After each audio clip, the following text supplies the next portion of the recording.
Hi, in this video I'm going to show you how to enable Facebook Reels option. So if this is not yet appearing on your end, please follow the following steps. First is to update your Facebook account, so you can go and check your Play Store or your App Store and see if your Facebook needs to be updated.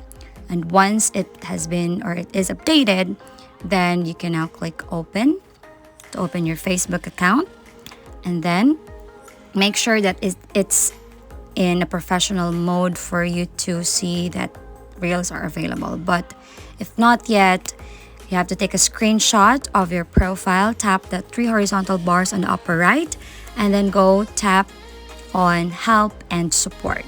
Now from there, all you have to do is to tap report a problem. So this is the best thing that you have or you can do for you to have the real option on your phone or on your Facebook. So just report the problem and add your screenshot of your profile.